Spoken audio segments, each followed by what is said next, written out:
A very good morning. Welcome to GH Today News. My name is Lerato Charlotte. It's also time now to have a look at our headlines this morning. Parents search for missing day-old baby after a canoe accident on the Ochiso River in the central region. Authorities are investigating the death of a mother and her unborn child after a doctor allegedly demanded motivation fee of 500 cedis at the Suntreso Government Hospital. And June inflation inches up marginally by a 0.2%. These and many more stories coming up shortly in our bulletin. Stay tuned for more.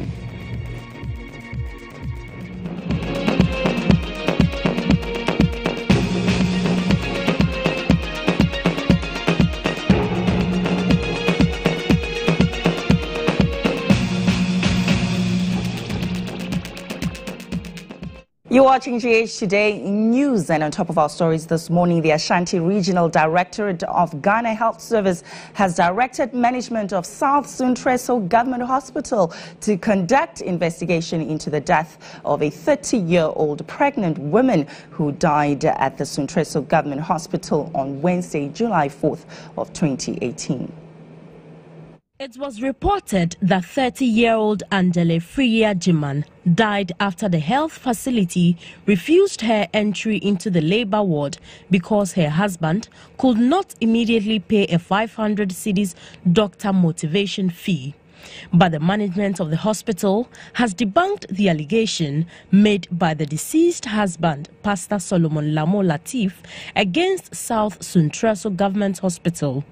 Medical Superintendent of the hospital, Dr. Eja Kupoku, in an interview with GH1 News, said the hospital doctors do not charge anything like motivation fee as far as health service delivery is concerned at Suntreso Government Hospital. However, he adds, the allegation cannot be overlooked. We do not charge any motivation money like all other government institutions in the country. That is not a policy of the hospital. And it is also not true that the woman was denied or sent away from the labor ward. At this point, all that I can say is that the issue is still under investigation, because as a health service provision institution, it is our duty to sustain life. And therefore, any loss of life is deemed unfortunate and a very serious. It's not limited to only this hospital alone, but the whole Ghana Health Service is unfortunate if anything of that nature happens. It is our duty, therefore, to find out whether within our means and resources we were not able to do what was expected of us, or we did everything possible and we couldn't save that life.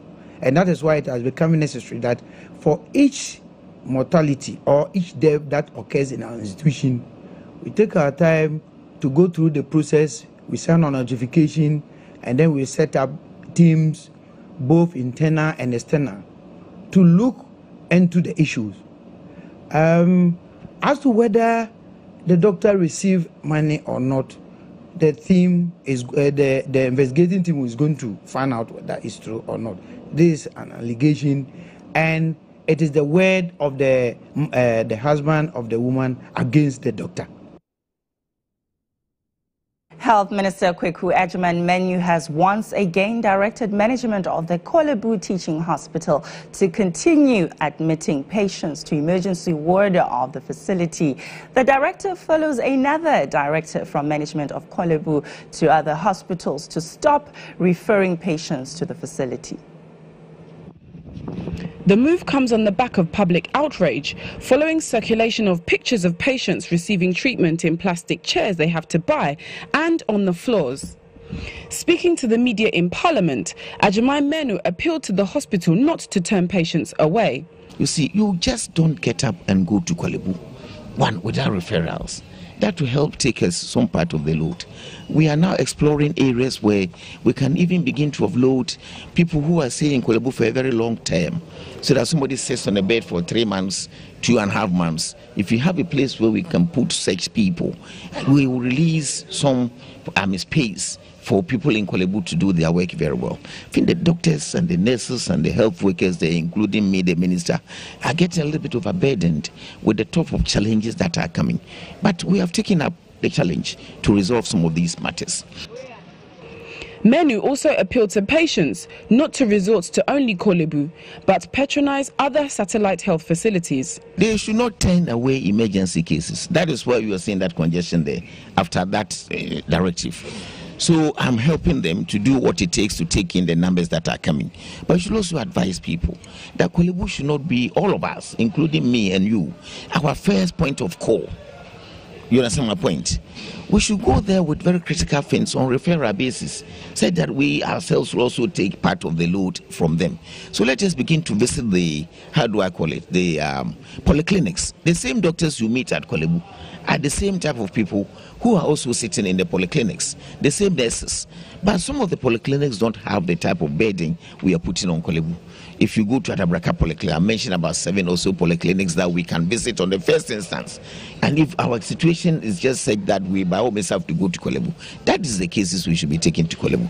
The Doma East MP assured government it is doing its best in terms of investment within the limited resources to address the challenges bedeviling the country's health institutions. The health insurance money that goes to them is part of the IGF. Some people pay out of pocket for certain services in some of these facilities. It is part of IGF. So everybody's asking for resources. The country has just one port for health, for roads, for sports, for energy, for everything. So when we do the distribution, you don't expect that we will put all the money into health so that everything in health will be so cozy to the neglect of other places. So when they share resources and you manage to do with what you can achieve, you can get out of equitable distribution, optimal distribution of our resources that we have, you do the best that you can do. So in some instances, you may have to do some improvisation to solve some of the problems. But one important significant thing is that the little money that we have also had, how efficiently are we spending those monies? And I think we begin to look at this. The minority, however, insists the problem is a financial one. Deputy Ranking Member for the Health Committee, Dr. Robert Kuganab-Lem, tells GH1 News government should, as a matter of urgency, release funds to all the teaching hospitals to address the congestion challenges. What we have to do as a matter of emergency is to give some money, some resources to all hospitals, starting, of course, with the teaching hospitals, the regional hospitals, and the district hospitals. For example, what we need to do is we give Korle Bu 2 million cedis. Expand your emergency facilities right away. Buy some beds right away to be able to take in the population, because we can see that there's an explosion of ill health and the facilities are not there. Authorities are searching a day-old baby who went missing after the canoe on which she was traveling with her parents capsized on the Ochi River. Residents of Asin, Ochiso Township in the Asin South District of the Central Region are devastated over the missing baby.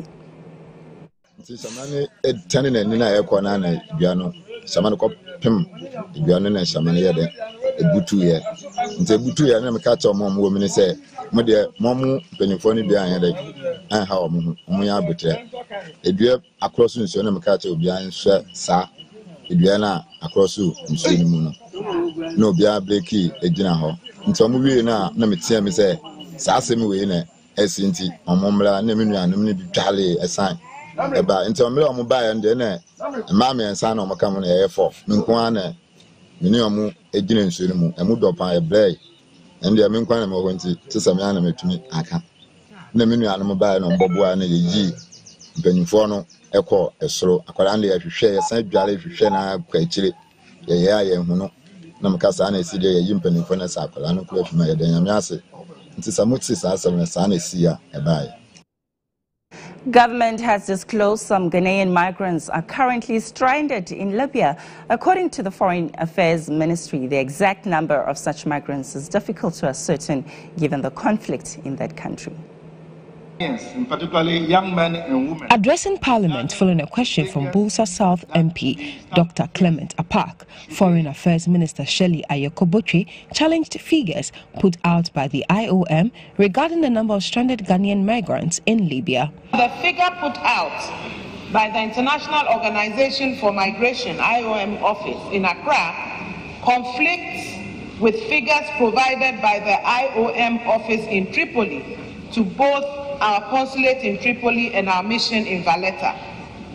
This, coupled with the highly volatile security situation in Libya, has made it very difficult to obtain credible information on the actual number of Ghanaian nationals in that country. The Ministry of Foreign Affairs and Regional Integration will require additional time to ascertain the veracity of the figures that have been put out by the IOM, and will refer to this House at a later date with more reliable information on the numbers of Ghanaians in Libya.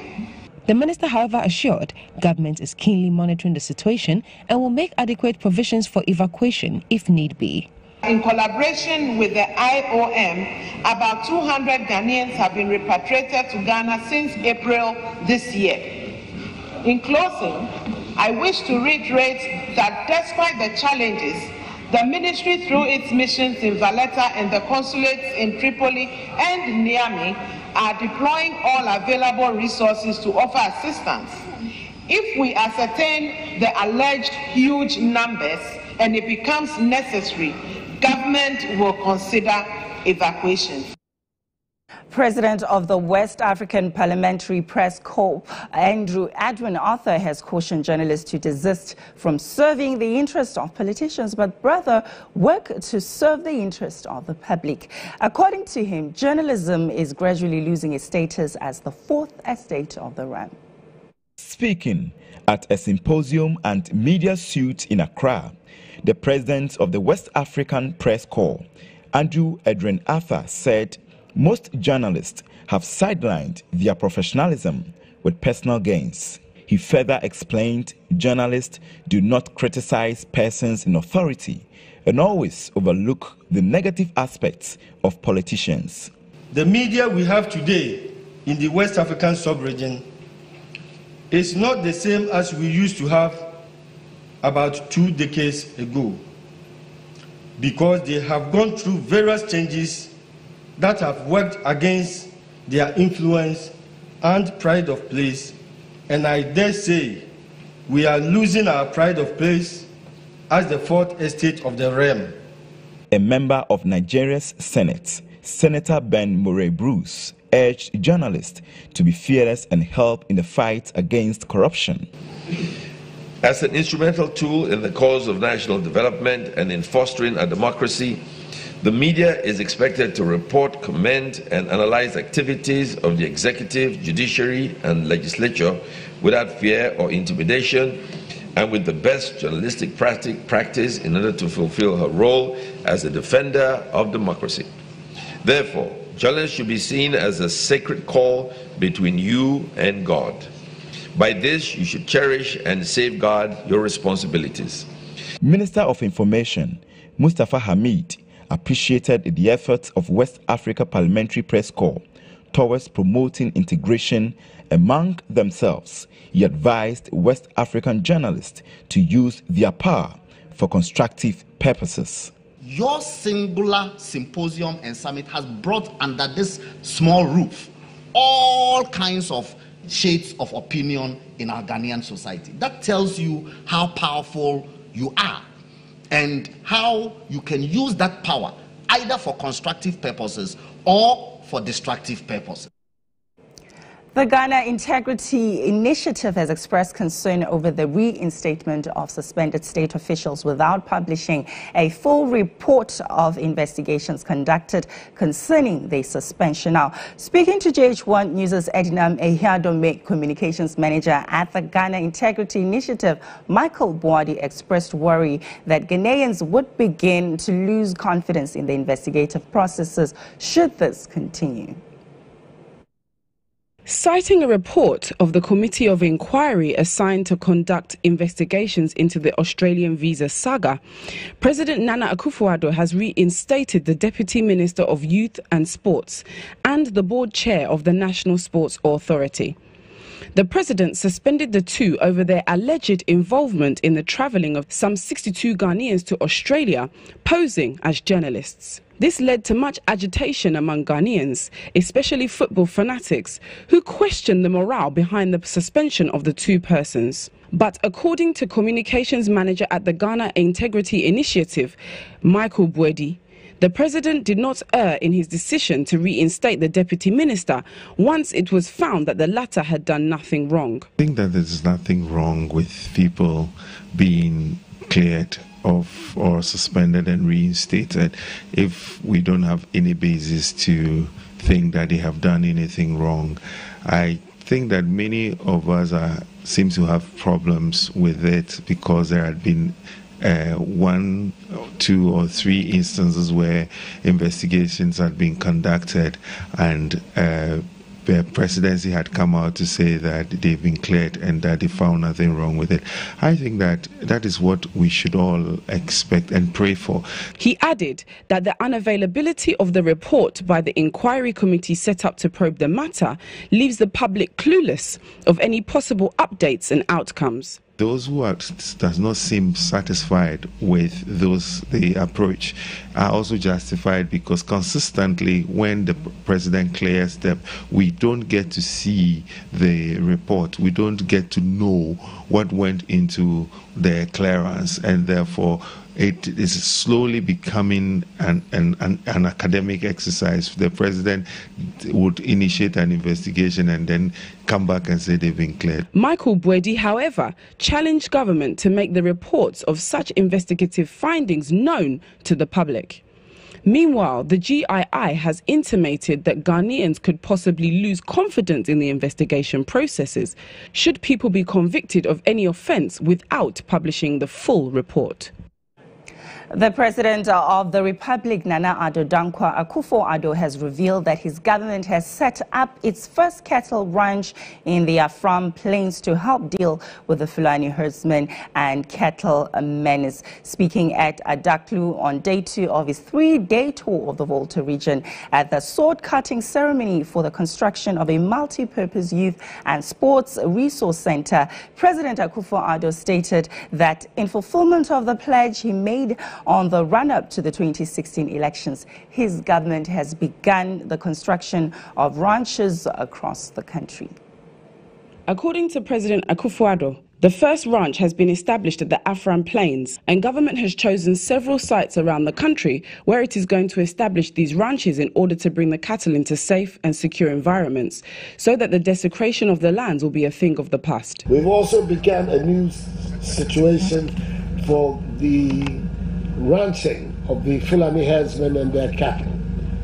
The first ranch has been established in the Afram Plains, and we intend to we've chosen several sites around the country in which we're going to establish these ranches in order to bring the cattle into safe, secure environment so that the pollution and the desecration of the land that you're witnessing here will be a thing of the past. We began the first one and we will continue, and no one is also scheduled for the area. The Minister for Youth and Sports, Honourable Isaac Esiama MP, explained that the construction of the multi-purpose youth and sports centres of excellence in the 10 regions of the country is being done at the behest of President Akufo-Addo.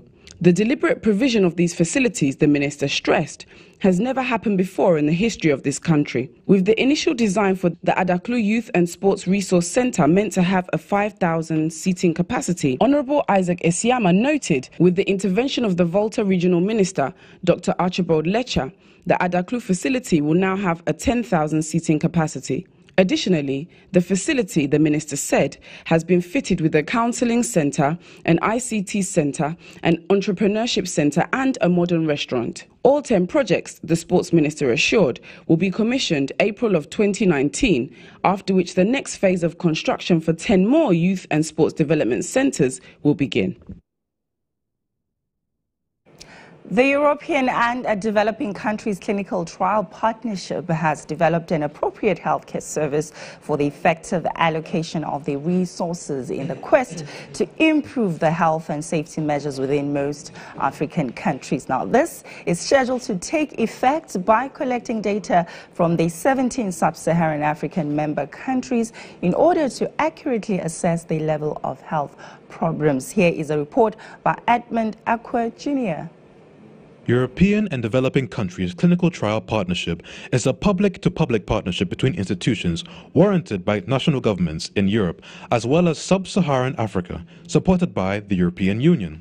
The management of outbreaks and diseases is one of the tasks the partnership have taken up, including malaria, tuberculosis, armyworm, Ebola, and respiratory diseases. Currently, the latest trial, done for malaria, was researched on with volunteers on how best to produce vaccines for the aforementioned diseases.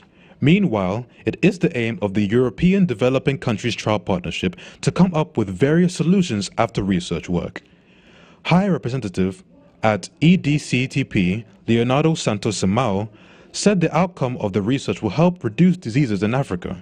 What EDCTP is doing is to help African countries to develop further their capacity for medical research, in particular clinical research, developing new vaccines, new drugs, or even existing tools but which need re-evaluation, but also training scientists and researchers and equipping their laboratories so that these countries can be better equipped to deal with infectious diseases. Since 2014, EDCTP has given over 100 million euros annually for the purpose of improving of health research in Africa, as well as strengthening the capacity of these nations to better their facilities in terms of healthcare.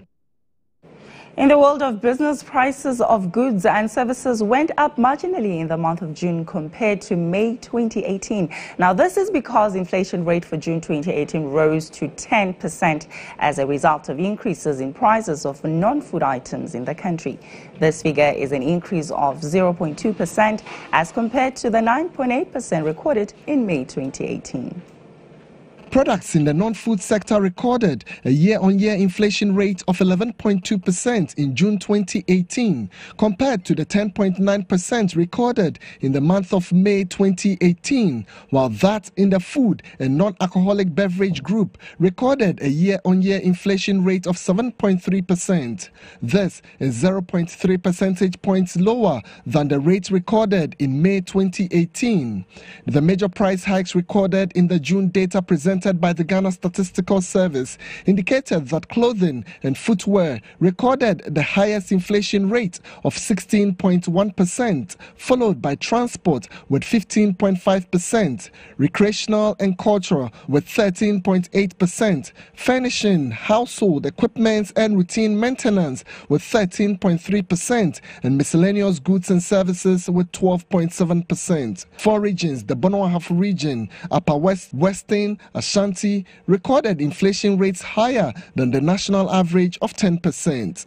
Upper West region recorded inflation of 11.9%, followed by the Bono-Ahafo region with 10.9%, while the Upper East region recorded the lowest inflation rate of 8.1%.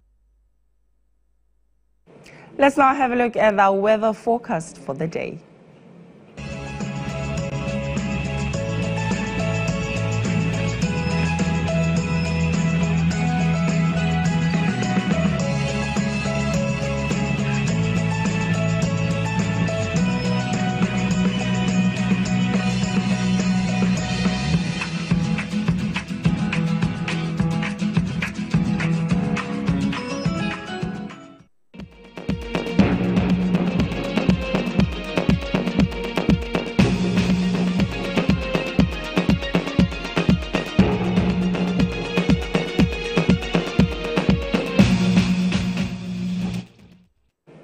Well, this brings us to the end of our news bulletin this morning. Thank you so much for tuning in. You go ahead and have a splendid day ahead. Stay tuned for more of a GH Today with Kafui and Baseline. Well, thank you very much. Lerato with the news. Another news bulletin at 11:30 and the last one at 6:30 for the day. Good morning. My name is Kafui. Good to have you here. Let's find out what is happening in the traffic situation in the metropolis and in Tema as well. Traffic check right now.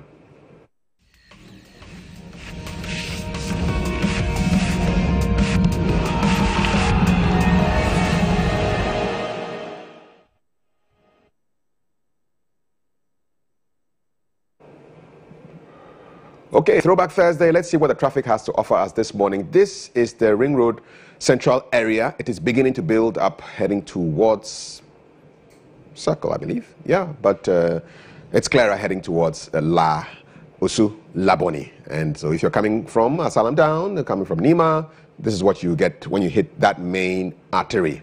Okay, from the Ring Road Central, let's take it to another part of the Greater Accra region. Don't worry if we don't cover your area. We'll soon get to your area pretty soon. This looks like Osu. It is indeed Osu, and it's clear on the Oxford Street. Yeah, the main road that runs from one end of Osu to the other. The traffic situation is good. These are real-time pictures, live pictures, so not a problem there at all. All the people in Osu are gradually waking up to a new day. Yeah, 12th of July 2018. Okay, from Osu, we're taking you to the Bema Camp area, and so it is beginning to build towards 37.